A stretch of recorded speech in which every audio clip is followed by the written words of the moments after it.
Oh man, who's there? Oh, it's Wattpad Nation. What's up? We are live on time, 6:30 Eastern Standard Time on Sunday. This is the Corner Booth, and welcome, all you awesome Wattpadders. Tonight we are doing episode 3. I cannot believe we're already there. Is the Hump and the Slump? How to press on.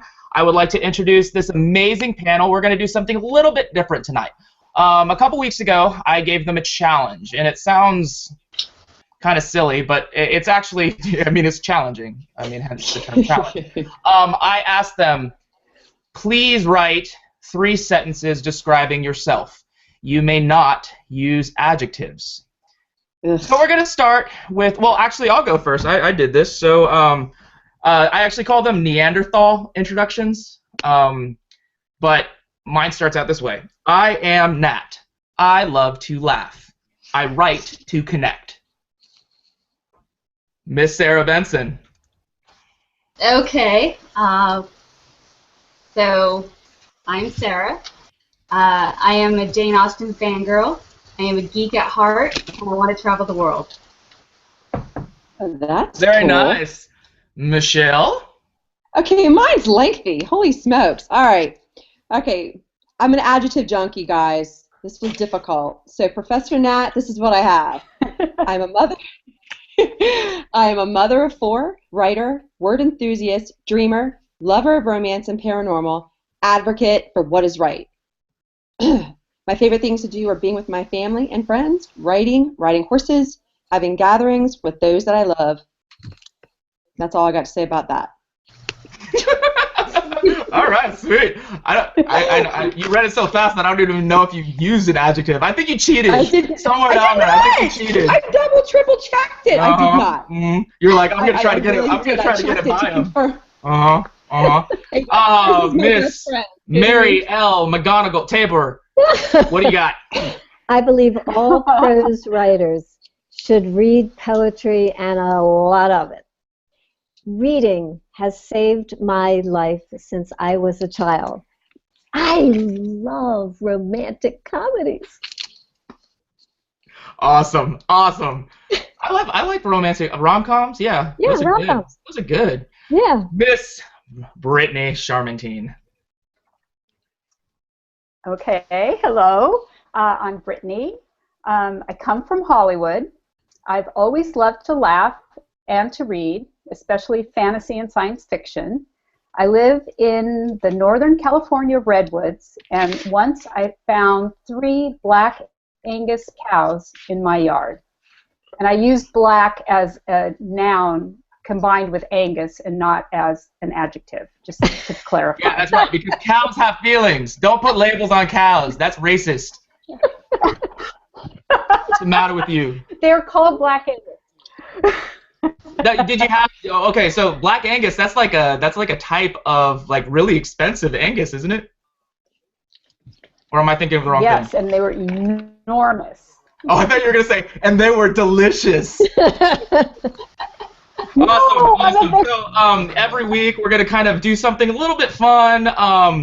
I just kind of like challenging these writers. So to give my panel a little hint on what we're going to be doing next week for introductions, I am going to give you a Nat Bradford Mad Lib. So look for that in your inbox. Audience, you are going to love it. It is going to be so much fun. If you grew up like I did, you love Mad Libs. So that'll be really exciting. I'm really excited to see what you come up with. At any time during this broadcast, I want you to know that you can use our hashtag, which is hashtag TCBWatt. You can ask these questions at any time during the broadcast, and during the week, if we catch it on the Twitter, you're probably going to see it on the show. So we definitely want to hear from you. We want you to be a part of this broadcast and really kind of have fun with it, because we're having a blast bringing you these episodes. Moreover, we we have 10 episodes right now that are kind of set in stone for the most part. You will be seeing some guest panelists in the future. And I want you to get excited about it. We're going to release the names hopefully this next week when I have all of the confirmations done. But be excited because they are power hitter Wattpadders, and you should be really, really excited, just like me. So it's been phenomenal. Thank you so much for getting behind the corner booth. And we, ladies, we are about to break 100 subscribers, which is nuts. I mean, that is crazy, and we've done it with you, Wattpad Nation. You are actively interested in this project, and we love you for it. We love you, love you, love you. Now, I would like to bring up to the broadcast, you just saw the high five, we are going to cream or sugar, and I know a lot of people are really excited about this. Hopefully anybody who was on a cream or sugar shout out for the last 2 weeks saw a little video we posted on, I think it was Wednesday or Thursday. It was called 2 Week Notice, and you saw your covers and you saw your names fly across the screen, and it was a lot of fun to do. I hope that you shared it with your friends, and it was exciting to see your title flying around there. So I am going to start with Miss Brittanie Charmintine for the shout-outs this week, and who do you have for us? Well, let's see. The first person I have two, is Josh Townley. He is his newest work on the site is called The 12 Stars, and it's about a young homeless brother and sister that are trying to exist on the planet Earth while a comet is hurtling towards us. And the only people who will survive are those that are wealthy enough to buy passage on one of the 12 stations orbiting the planet. It is exceptional at detail and heart. Characters is named Lime, like the fruit, so you know it's original and cool. One other thing I want to say about Josh, in addition to being he is also an amazing artist, and the banner that he has on his profile page is, in my opinion, the best one on the entire site. It is so creative and whimsical, and you should all check it out, and you should all check out his work. So that's the first one. Oh, and in addition, his story, Zoe, was just featured. So he's Awesome. also a featured author. So that's the first one. The second one is an author who I've just discovered, thanks to Sarah.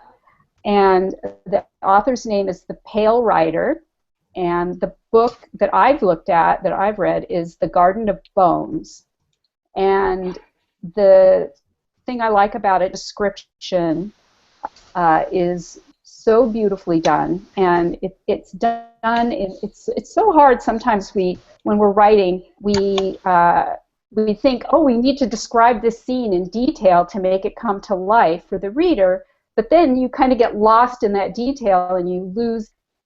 And a really gifted writer is able to incorporate that description and keep the flow going. So if you like princesses, castles, murder, or revenge, I suggest you check it out.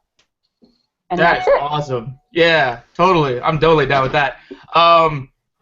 Just seeing some of the cover work for a lot of these books is just really impressive. The panel, they send me who they want to shout out during the week. They put a lot of thought into it. So if you're getting a shout out, they're definitely not just reading you, but they're actively thinking about you. And there's a lot of thought that goes into it. And hopefully, this just makes you feel all good and special, and you get the warm and fuzzies. So, Miss Mary Tabor, who do you have for us today? It happens to be National Poetry Month in the United States. Yeah. And Wattpad is a great place for poets. Hampton is a poet on Wattpad who wrote a moving poem this week entitled The Day the Mountain Cried. I was deeply struck by Hampton's ability to speak eloquently about this horrific plane crash in France last week. And it made me think of the poet Salan's ability to speak after his parents disappeared during the Holocaust before he came home. Salon then went on to become a really famous and well-known poet, and he received an award for the poetry. And here's what he said. He said, when he received the award, "I find something that binds and leads to encounter. Like a poem, I find something like language, immaterial, yet earthly, terrestrial, something circular, returning upon itself by way of both poles, and thereby, happily, even crossing the tropics. And tropes, I find a meridian." Meridian is a kind of it's a constant longitude on the Earth's surface and on the terrestrial poles. Salon's effort to speak affirms. It affirms no matter how much Hampton's words or Salon's words cast a look into the abyss of existence and belief. And then Hampton did a really generous thing on Wattpad of mentioning on his poem the writer fifth project, that's 5IFTH, 5 as in fifth, 5IFTH project, whose poem, "Those Dreams Were Fit to Fly," posted earlier in the week. Fifth project is from Jamaica. He's a graphic designer in Canada. He too wrote a moving poem on the plane crash that names countries, exchange students, and makes the loss real, and the dreams that were fit to fly poignantly lost. And you know what? He did it in words. He did it in poetry. And yes, Thomas is awesome. And oh dang it, I just closed that frame. No, come back, frame, please come back. He is awesome. I don't know how many people know Thomas, but he is like the epitome of a wonderful Wattpadder. He makes me laugh. His comments are witty and quirky and just so much fun. And you know that he's having a great time doing it. And also, hang on. Oh, man. Man, I hope that I'm not breaking something. Yes. So, Thomas, I know this is kind of like a quasi-inside joke, but this is for you. Just for you. And that's it. Read the thread and you'll understand why I did that. So we're going to move over to Michelle. Hello. I have a cream this week, and her name is, okay, I hope I pronounced this correctly, Charlie Arsenault Lachey. I just call her Charlie for short. She is the author of The Golden Thread, a modern Cajun fairy tale. The story is woven so well, I am thoroughly enchanted, folks. This world of magic and witches that Charlie has created, it just has me craving more. Love, love, love it. You guys got to check her out. I don't want to leave. I look forward to reading each chapter. It's great. Awesome, awesome. Yes, I've read several chapters of it, and yes, it's enchanting, and yes, Charlie does deserve a cream or sugar shout out. So thank you for that, Michelle. And Miss Sarah Benson. I have some today that I'm really excited to talk about. Back in the last episode, Rita talked about when she first came on to Wattpad, that one of the things that she wished she had done was explore Wattpad more before she posted her first story. Well, that was actually something I was fortunate enough to do, and in the process was very curious about the founders of Wattpad. So I went and checked them out, and came across a great story, Fried Chicken of Belizean Tradition by Ivan Ewan.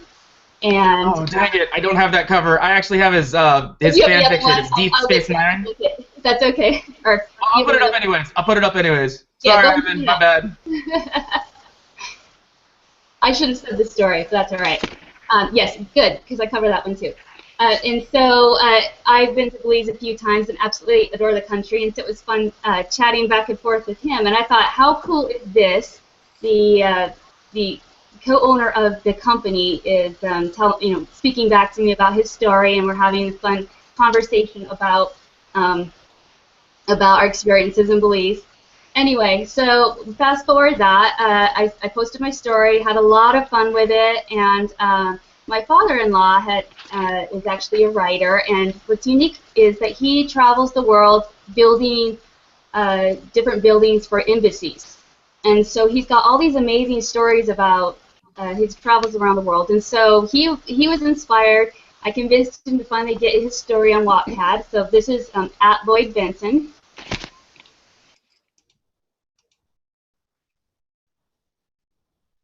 Did we lose Sarah? Oh no! No, don't freeze, Sarah, don't freeze. Oh, shoot. Okay, well, we'll get back to her as soon as we can. Dang it. But we're going to look for it. She has a nice flattering pose. That's kind of. We're going to look for it, Lloyd Benson, though. Yes. Her father-in-law. She has a really good story that weaves together like 3 Wattpadders. So yes. Brittanie, if you could text her just to make sure she's okay and we didn't just like witness like a grisly murder or something, that would be awesome. So yeah, we'll get back to Sarah as soon as we can.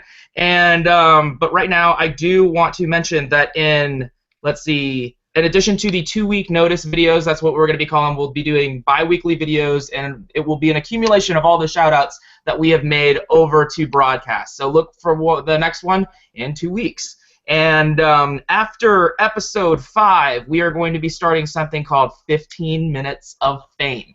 And we will have more information on that later. It is going to be awesome. And it's kind of, you can almost guess at what it's going to be. So, like I said, more information on that later. And that brings us to the entree. So, we've had amazing people come onto our thread that were so active with it. So thank you for that. You saw this question this week. How do you deal with the bully known as writer's block? Tell us about a time when the bully almost won. Now, I'm going to start with Miss Mary Tabor for this question. And if you could, Mary, just kind of define. I think there's a gray area with the word writer's block. A lot of people have different interpretations of it. So if you could give us kind of like a clear definition on what it is. I want you guys to think of a graph, something like this. Well, if you see my hand, or maybe put it another way, think of the humps and slumps in a biorhythm chart. Oh, dang it. That was supposed to be a really smooth transition. We might have a picture of a biorhythm chart up here soon. While that's coming, instead of thinking about the slump as a block, I want you to begin to think about it as giving birth. See that? See those humps and slumps? I'm not saying you don't feel pretty crummy in the bottom of it and pretty good at the top of it, but I am saying that the baby has to rest inside the womb. The invention is happening, and you gotta trust it, guys. You gotta trust it. I love the 1977 movie Annie Hall. Marshall Brickman, who co-wrote the screenplay with Woody Allen. This is 1977. Most of you weren't even born. Okay, so it's Woody Allen. It's Woody Allen. It's like Woody Allen at the peak of his powers. Yes. He's amazing. Okay, so Marshall Brickman says in an interview, and the quote has gone on and on to be heard over and over again. I have learned one thing, as Woody says, showing up is 80% of life. He added, and I commiserate big time, sometimes it's easier to hide home in bed. I've done both, he said. And I'm going to get back to that if time. So show up to that blank page and get some sleep. Here you go, Nat. Thank you. Awesome. So, Miss Michelle, can you answer that question for us? How do you deal with the bully known as writer's block? Tell us about a time when the bully almost won. Okie dokie. Okay, what I do when I deal with that ugly monster, I just simply take a break. I don't think about my storyline or characters and grant myself a brief reprieve. I took some advice once from something I learned in an English lit class in college. We were discussing Hemingway, and I remember reading one of his tips for good writing, and it was to, and I'm quoting, never think about the story when you're not working on it. And I do try. What? Wait a minute. Never think of. Can you repeat that sentence again? Because that was like, whoa! It was so prophetic that I'm thinking. Okay. I'm sorry. Okay. Sorry, I might be talking too fast. Never think about the story when you're not working on it. I totally buy this, Michelle. I love this. Oh, Hemingway. Wasn't me. He was pretty good. He was pretty Yeah, good. it was pretty good.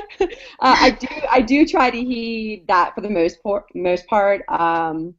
It does help me from time to time. But once in a while, I do catch myself thinking about my storyline and my characters and what I'm going to do next when I shouldn't be, grocery shopping or picking up the dry cleaning, whatever. But I do try to heed Hemingway's advice.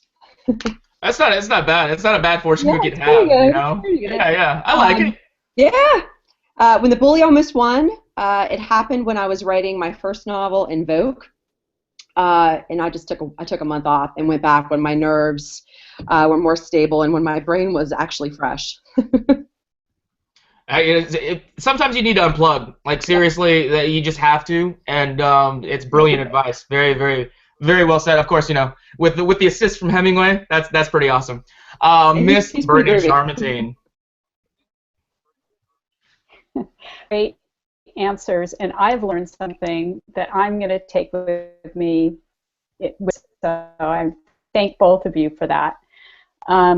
Okay, so I think I learned this little trick many, many years ago when I took a class from an author named Jonas Agee, and this is what she said to do. It's something that works really well for me, and it's basically a free write. So what that means, it's sort of just like critic, out of your brain and just writing whatever comes out. Don't judge it, don't even think about it, let it come out of you. And this is how it normally starts for me. And I'm actually typing this on the screen and I'm saying, what am I thinking? I have no idea what I'm doing. Everything I write is terrible. And I berate myself for a while. And then once I get past that, I write, this is the problem that I'm having right now with the plot. Because normally I find for me that when I have writer's block, it's because I haven't worked something out in the plot. And it's hard. And I don't want to face it. So I have to figure out how to incorporate that plot point. So then I start writing, okay, this is the problem I'm having right now. I don't know how to get this character over here to do this thing that obviously this character does not want to do. Start writing about ways, well, I could do this and I could do that, and all of a sudden something will come out of me that I'll be like, oh my God, that's the answer. I can make it happen now. Wow. And I've gotten past my writer's block. And it pretty much has worked every time. I mean, sometimes I berate myself for quite a while, and and actually even days.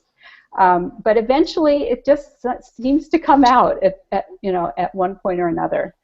I think for me, like, writer's block has never really won.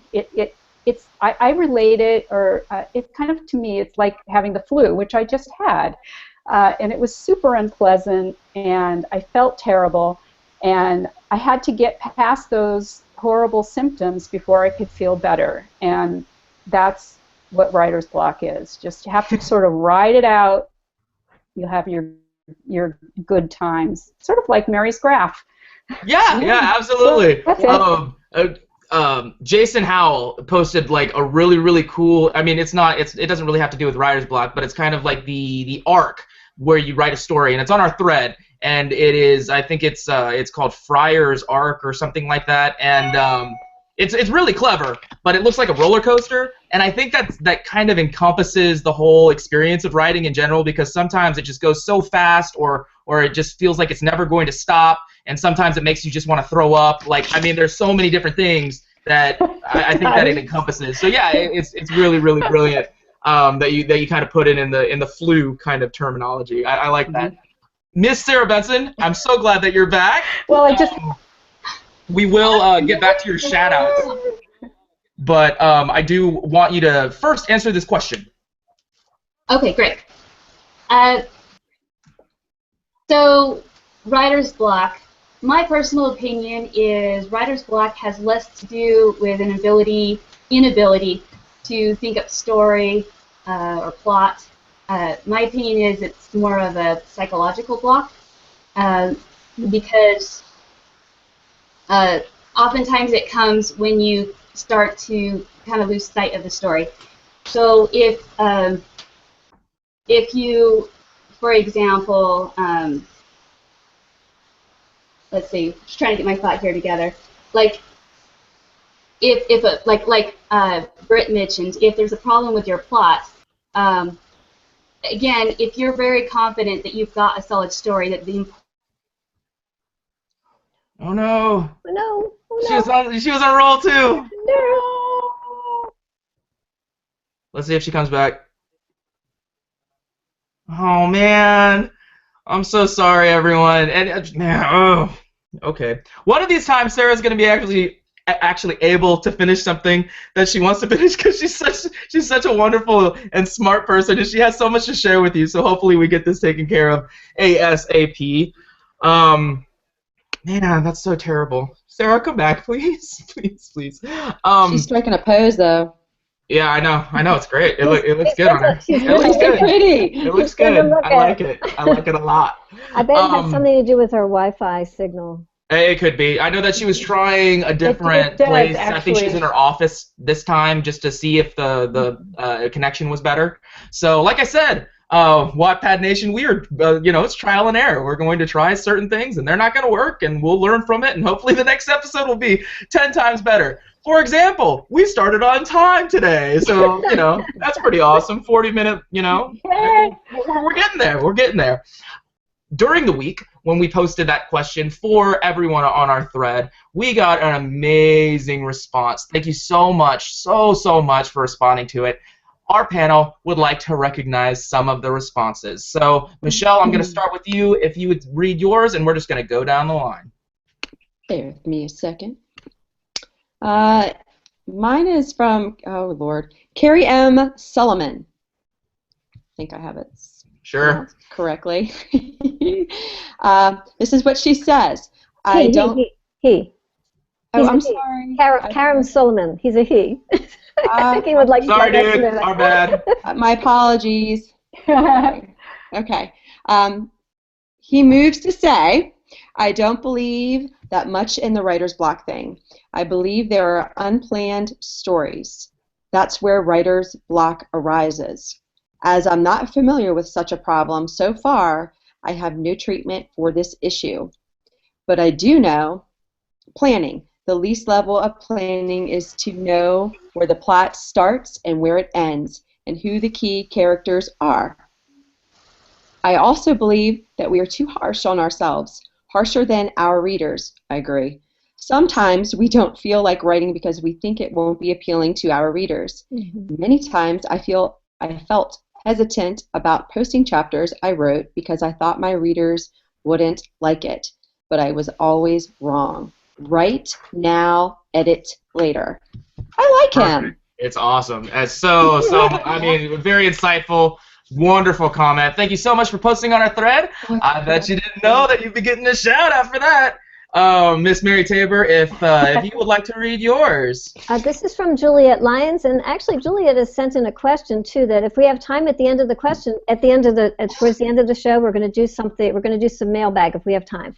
Here's what Juliet said on about writer's block. She said, I used to get it before I joined Wattpad, but then I didn't have to write. Not that anyone here is holding a gun to my head, but when you know readers are waiting for a chapter, it kind of feels like we have a responsibility to deliver. I think that in itself helps the writing. I think that's really one of the wonders and gifts of Wattpad. Sometimes she says, if I'm having a bit of a mental block, I will just start typing, kind of the way Brittanie just described the free write. I will just start typing, maybe just picking up threads from the previous chapter and seeing where that leads. I find the characters usually then take over and ideas begin to take shape. So yes, the best thing for writer's block is writing. How zen am I? And I agree, sweetie pie. You are zen big time. Juliet Lyons, you're awesome. We had so much fun with that. We actually brought in something from a movie called Swordfish. It's with Hugh Jackman and who else is it? John Travolta's in it. And there's this one scene where Hugh Jackman has a gun pointed at his head, and he's getting some love underneath the table, and he has to like frantically break a code at the same time, and he only has like 60 seconds to do it. And so we were thinking, man, what if we were like in that situation as a writer, like finish your story, or it was intense. But we had a lot of fun with that. Juliet, you are awesome. Thank you so much for being such a wonderful supporter of the Quarter Booth. We love you to death. Sarah, welcome back. Hello, hello, hello. I'm first today, I think. Yeah, you got the technical difficulties. You can keep them, Sarah. Like, you can keep them over there. Keep them over there. I'm done with them forever. Sarah, okay, so one of these days you are actually going to be able to finish a sentence. I know. Awesome. So right now we are on, we're recognizing these people who have contributed to our thread. And you have one, I believe. Right. Can we just back it up? Let me finish real quick. Absolutely. Sure. Go for it. My thoughts and then move on to my person.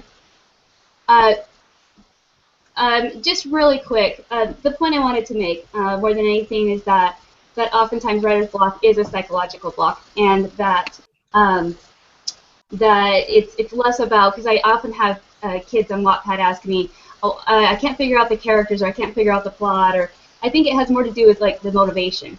And if you feel strongly in the importance of the story that you're telling, then you'll find a way to get the motivation. And then a lot of the technique that the other lovely ladies here talked about are great ways to improve it. As for my experience where it almost got me, with Born a Shadow, I wrote that story very quickly because I needed to get it out and make sure that I could actually finish the story. And so when I finished it, I felt like it was kind of like me reaching the top of the mountain. And so it was like that moment. And then all of a sudden I realized that there's like another cliff in front of me. And it was just kind of really such a downer. I realized that it needed a whole lot of editing. And so I did a similar technique to what Britt was saying, where I kind of like focused on my weaknesses, and I did a series of free writes to help really kind of beef up those skills, and then brought that skill to the story, and it's so much better of a story for it. But I think, you know, you just have to you have to believe strong enough to see it through. So anyway, I am very excited to share. Yes. This from Morgan's Muse. Woo! Hey, Liz! Prompts and challenges to get the writing mojo back. There are so many prompts out there, from 100 gravels, picture prompts, or a simple prompt that simply states, you step into an elevator, write what happens next. My response could be a poem or a short story, or even a novel. Last year I did a 26-day writing challenge to write around a theme using the alphabet, A to Z of Old Manila, and that was a blast. I think there's a lot of truth to that. Just removing yourself from, I mean, whatever story you have on your mind. Sometimes it just gets the muscles working. It's like literary yoga, I guess. Love that. But I mean, Liz brings up a really good point, and it's funny that she brings up an elevator because that's how Loving Ash starts. So I think that was like subliminal advertisement. Liz, I'm onto you. I know what you're doing, girl. So yeah, that's awesome. She's a phenomenal writer. She knows what she's talking about. Very, very wonderful Wattpadder. If you have not come across Morgan's Muse, aka Liz Madrid, she's awesome. Just so fabulous. She sweats glitter. It's amazing. So, Miss Brittanie Charmintine, we're gonna go over to you. She sweats glitter. Okay. I have something by Mon Rosie, who's and she's written, how do I personally deal with writer's block? I read a lot. I find talented authors and stories very inspiring. Just watching the way they weave their story encourages me to try it myself. Right now, I am sort of infatuated with John Green. I was a late bloomer as far as his work goes, but now that I've discovered it, I can't get enough. I also try to write something completely different, adopt I have used before. I think the closest I've come to an actual block was when I was writing my second story. I was still so new to Wattpad and really had no idea what I was doing. The way I went about tackling a story then is way different than how I tackle a story now. Before, I just sort of wrote what came out. I had no idea where the chapter was going. Then, once it was finished, I uploaded it. After I realized people froze, it took me back to my very first experience on Wattpad, where I became totally engrossed in a story and then nothing. Just right at the good part. And readers were mad. Now she's disappeared. Her stories and account are gone. The readers depend on you. They are counting on you to finish what you started. Be prepared. Absolutely. Like, seriously, that is the worst kind of thing to do in the world, where you start an amazing story, you get a crazy following, and then it's like, the end, without saying the end. So I think that people, they need to realize that if you're contributing to the site in a way, Rosie is a fantastic example because she writes some awesome stories. If she just stopped writing one day or deleted her account like that specific message said, then I know that she would probably have a few haters trying to find her. So it's just, you know, people are investing their time. You think about how long it takes to read a chapter, and what if you have 40 of them? I mean, you got to think of it, how much time people are investing into your work. So yes, that's absolutely a fantastic example. Thank you so much for those incredible contributions to our thread. We hope that you're having a lot of fun playing on it. Jason Howell, thank you again for composing that thread and making sure that it's being moderated in a way that it works and there's not a lot of useless information on it, or people aren't, you know, talking about how they have this, I don't know, they had like a cheeseburger today or something. I mean, it's stuff that's relevant. So Jason, you're awesome. We miss you. Hurry back. Miss Rita Kovach, we miss you too. So come on back. And Sarah, stop leaving. Come back too. Where'd she go? Okay. So, anyways, Is she gone again? Yeah, she's gone again. I don't know. She's man, Sarah, love you. Stop leaving us. Nat. She keeps striking those poses. Look at that pose. It's a great pose. I don't even see the pose. I just see a black screen. Oh, I see her. Oh, okay. I can see her. Man, Sarah, come on. Okay, well, we're going to move to question number 2 while we wait for Sarah. And that goes a little like this. We're going to start with you, Miss Mary Tabor, for this question. What do you do when your creativity takes you to something so abstract you can't untangle it into a discernible idea? Well, what I'd like to do with this question is talk first about the nature of invention. This is a David, and you can all do this with me, listeners. If you have a piece of paper and a pencil, you can do this. This is a David Jouse exercise. David Jouse is a really well-known short story writer. He also teaches in an MFA program. I think he's in Vermont now. He's written a book on writing. I actually read this exercise in the AWP Chronicle many years ago. Here's the exercise. It's really quick and it's really easy. 1, on a piece of paper in longhand, write your name. Okay? Got it? Got it. Okay, number 2. Now, write an alias. I feel like this is Blue's Clues. Okay. Are you writing? Okay. You can do it now or later, but here's the thing. In the beat, that moment of dropping away into your unconscious mind to write the alias. After all, guys, you know your name, right? You just found the place where the invention happens. It's as simple as that. Never mess with that. That place is where your voice, your story, your inspiration comes from. It's a mysterious world that no workshop, no mentor, trust me on this, no reader should ever mess with. That's where the muse will find you. That's where the discovery lies. Okay, now, this is the other part of it. The difference between invention and editing. So we're trying to get to the whole question of where the abstract is. Okay, there's a difference between the invention and the editing. The editing requires the analytical part of your mind, of your brain, to kick in, And you got to kick that part of your brain in the pants while inventing. Say to that inner critic who's remembering the so-called writing rules, like show, don't tell, you know, whatever. Get out of here. I'll call you when I need you. Now, in the nature and the view of show, don't tell, I'm going to give you 2 quick examples. And since I'm on poetry today, and I really want to push poet. There's so many poets on Wattpad, so many wonderful poets. On Wattpad, there's a poet whose name is Fishy Little Tales. And Fishy Little Tales has just posted a poem entitled Pocket Breath as part of her whole collection that's called Pocket Breath. But here's what she did. She posted all the previous drafts of the Pocket Breath poem. Can you believe that? All the drafts. You can see all the previous drafts. How many are there?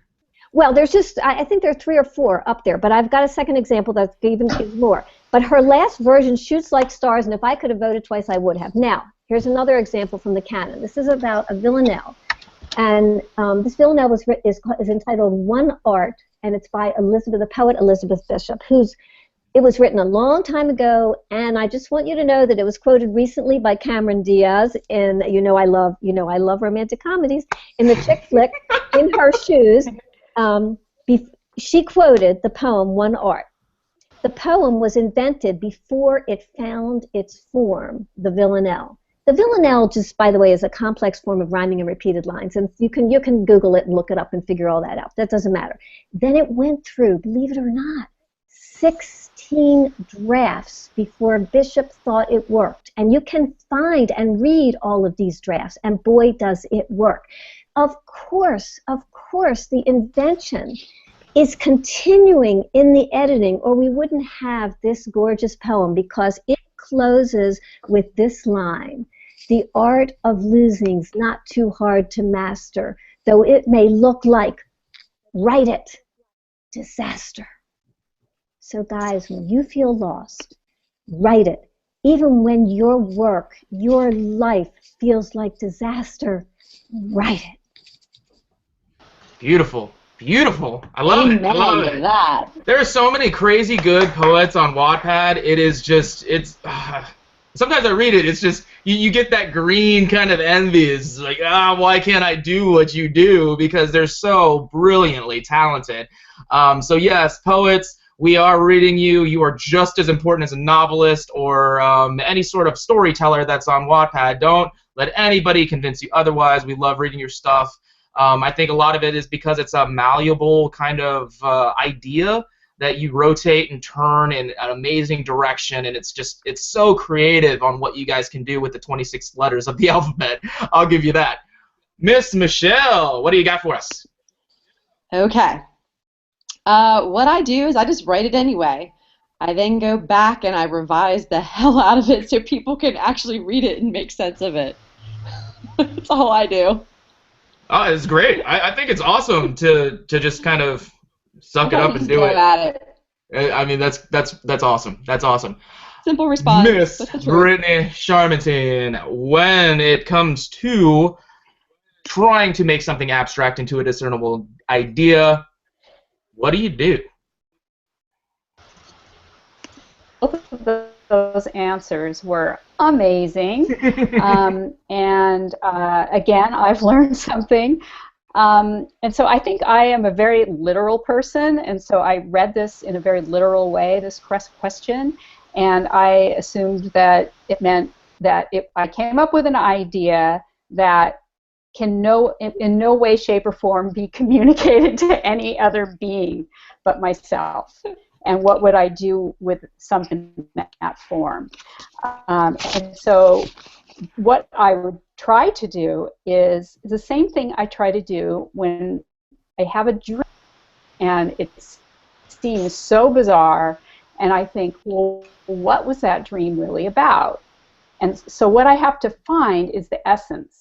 Like there's some little part of that that means something to me. I think dreams, I don't think you can have a universal meaning of a dream. It means something to me personally. And so I try to figure out what that essence is. And then I would try to communicate that to someone else. And I would, say do what Michelle just said and just write it and rewrite it and rewrite it until it actually is something that you could communicate. But if all else fails and I can't get it into any kind of form that another being would possibly understand, because to me, writing is about communicating. And if I can't communicate a concept to someone, then, I think I've ended the communication right there. So I want my reader or listener or whoever it is to understand what it is I'm trying to say. And that's the priority for me. No, that makes perfect sense. That's my answer. I think with you heard Brittanie Charmintine, she inceptions herself. That is crazy talent right there. The top spot spinning. Is it still spinning? Is it not spinning? What's going on? But I think that the confusion part of the writing process, and I mean, correct me if I'm wrong on this, but it seems like you're saying, and what I agree with, is that the confusion is part of the writing process. To be confused, to be just completely frustrated at times and flustered and not knowing what the next word is. I mean, much less the next chapter, but the next word. Confusion is part. I mean, you can be more confused than a chameleon trapped in a bag of Skittles, and it's fine. I mean, don't worry. You're gonna get through it. It's cool. It's cool. Miss Sarah Benson. Yeah, those were wonderful answers. I really appreciated that. And I particularly liked the word that Britt used, is essence. I think that's kind of the, the core of the idea that you're coming up with here. And I would have to say the biggest thing I've found that helps is just to be patient. Because the idea will come with time. You just need to, as it unfolds for you, just take good notes, and when those notes come, eventually you'll have something that you can piece together that will actually end up probably even much more cool than the original idea itself. But I've actually probably had this happen many times where I have this idea and I think it's so cool, but I can't quite voice it yet, and so I just trust now that eventually I will be able to. There you go, Nat. I love it. I love it. I love it. There's I think everybody has those moments where you kind of get stuck, but it's almost like that's part of the journey. Right. It's part of the adventure.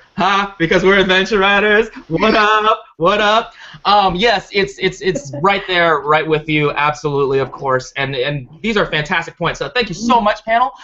Sarah, at the very beginning of the broadcast, you were trying to pay some compliments, and Google said, no, Sarah Benson, you can't pay any compliments. Would you like to pick up where you left off? Yes, I would, and I'm actually not even positive where I left off because I was sitting there talking to myself for a while before I realized everyone was frozen. I know where you left off at Lloyd Benson, your father-in-law, and I so want to hear what you had to say about your father-in-law. Okay, well, quick, let's go back to Ivan Ewan for a minute. Because you showed the screenshot of his story. This is cool because I grew up in a home with like one TV channel, and so basically all we watched was like Jeopardy, the evening news with Dan Rather, and a bunch of Star Trek. So anyway, apparently he wrote this Deep Space Nine story, and actually they read it. I mean, they didn't actually make the episode, but isn't that cool? They actually read it. So anyway, I was totally geeking out when I found that, and of course reading through it, and told you I was a geek. Anyway, so moving forward, yeah, there we go. Moving forward, then my father-in-law, this was pretty exciting. He got involved, and I'm so proud of him because he and my mother-in-law actually are quite technophobes, and so it was a huge step to figure out Wattpad. He was perfectly fine with the idea of sharing his story. He just was intimidated by all the technology involved. So anyway, I'm so proud of him because he stuck with it. He put it up there, and so anyway, what was kind of exciting, I was at his house, and he was getting ready to post another chapter, and I was reading through his things, and I came across Ivan Ewan's name in the comments, and I said, do you know who this is, Lloyd? And he's like, no, Ivan, yeah, we're good friends. And I'm like, yeah, well, that happens to be one of the co-founders of Wattpad. And he's all like, what? funny. So anyway, so he's like, well, yeah, I haven't. He sent me an email and he told me, okay, so like, rewind. I had helped him put the story together. Of course, we grabbed one of like the crappy cup. I mean, they're fine. The pictures, that you stick up there, but it's like everybody else has the same picture. So that's what his cover was like at the time. And so anyway, I guess Ivan had emailed him and said, you really ought to like consider getting a better cover, and instead of even a picture. It's like so cool. And of course, my father-in-law lost the email. So anyway, I was like, okay, that's it, Lloyd. You got to get a new cover up then. So I helped him design this cover. I was like, we're gonna sit down right now, and we're gonna put this cover up. And anyway, I'm so proud of him. He's done awesome, and he even won a Waddy. Yay! This is such a great story. Yeah, It's a great story. So my favorite, there's a lot of fun stories in there. Like I said, he travels around the world helping build embassies, and so he's got all these amazing and sometimes horrific, terrifying stories to tell, but they're fascinating. And my favorite story involves a guy that he worked with, Barbara Bush, and a steak. So check him out. He is very entertaining to read. And then That's awesome. This is what I love about Wattpad is it's like this evolutionary process, right? So we go from Ivan to my father-in-law, and then Miss Brittanie Charmintine was able to see some of the success my father-in-law was having, and then her father at BFint 36, he's been in the music industry for years, and so anyway, he was inspired by that, and now he's starting to post his own memoir, and this title for the record is actually one that Moi came up with. I'm pretty proud of it. So anyway, this is also so good too. And just to give you a little preface here, somehow he managed to drive a brand new car into a wall and launch a music career. So go check out the story and find out how. That is Yes, that is awesome. You never know. You never know. One Well day said. you could be, Mary Tabor could be reading your work, and the next day, like the creator of Wattpad, and maybe like Obama. I don't know, something. I mean, crazy things can happen, people. It's not. Nat, it also speaks to the wonder of Wattpad that Alan Lau and Ivan Ewan are really involved on an everyday basis. I mean, that is such a great story, Sarah. I'm so glad you had a chance to tell it. It's beautiful, beautiful. I love it. I love it. I love it. Now, ladies and gentlemen, we are at Pass the Salt, which is actually, I love it because it flexes the panel's creativity. They have to give an honest criticism about Wattpad in 140 characters or less. Miss Brittanie Charmintine, we are going to start with you tonight. Okay. Put on the glasses, girl. Put on the glasses. Mine. It's about to get real in here. Yeah, because it's, I don't know why I printed this out so small, but I did. Okay, a comment on a story. A comment tells us much about the person who's written it. Be thoughtful, courteous, and helpful. Aww, I like that. It's I do nice. too. Miss Mary. Thank you. Don't be safe. Whoa, whoa, whoa, whoa. Don't be safe. Don't be safe. This is with writing. This is with writing. This isn't with like promiscuity or anything that has to do with Wattpad after dark. You know how I love to quote. I'm going to quote here the French philosopher Edmond Jabez, who said, "If there is no risk, there is no writing." Oh, I like Love it. Love it. Nice. Miss Michelle. Okie dokie. I hope I can redeem myself from last week. Oh, Yeah, yeah, your 15,000 characters that you... I'm the writer, sorry. Okay, all right. Here we go. Drum roll, please. All right. Pay little attention to the ranking, because when you do, your focus will be on that and not the true reason you're writing. Oh, Whoa. good. Say what? That's great. Miss Thank you, Sarah love. Benson. Okay, so mine is, if you write it, own it. Ooh. I like that. Nice. That has some spunk to it. What? That's like gauntlet down, Sarah. I dig it. Seriously, Sarah, you need to have a gang sign when you do that. That was awesome. All right, we have about 5 minutes left in our broadcast. Wow, wow, wow. I can't believe we made it here. Thank you so much for tuning in. We are actually going to do a portion in Check Please, which is called Mailbag. And it will be part of everything that has to do with Check Please. This is just a wind-up of everything. We hope that you are enjoying these broadcasts. I actually got a tweet just now from the amazing... I don't want to mess up her name because she is so awesome. I just think I got another one. Wow, Michelle Jo Quinn. And thank you so much for using my quote. I'm glad that you like that. So we are getting these tweets in real time, people. So don't be afraid to ask those questions. We'd love to answer them. Mary, we would like to start with a mailbag question that you got from our friend, Miss Juliet Lyons. Okay. Juliet Lyons is the author of the Undead, Dating the Undead, and this is no ordinary vampire story, guys, because the conflict is expertly layered here. Silver's a regular human girl. She's kissed a vampire in London, and not the first time. And Ali, a friend, is a vampire, and they once kissed and maybe want to again. And Silver's father is Silver's story is further layered because she's learned that her father has prostate cancer, so life is complicated.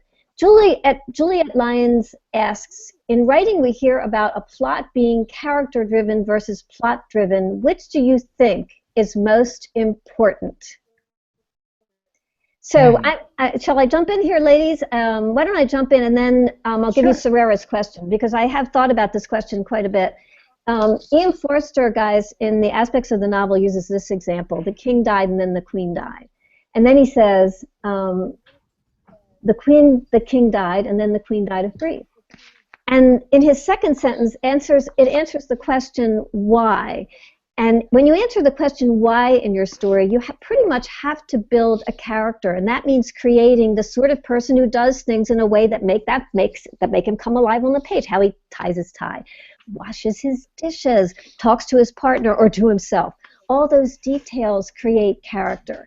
Then you need to place your character in both conflict with himself and with events. If he's only in conflict with events, such as a burning building, your story is plot-driven. And I will argue that that means that the emotional weight is less. Some may argue otherwise because they love plot-driven stories, but I'm arguing that character-driven stories stay with you because we identify with the unique life that lives on the page. And I'm just going to give one quick example of that, which is Forster's novel that that I adore. It's called A Room with a View. And in A Room with a View, A Room with a View is definitely character-driven. It was published in 1908.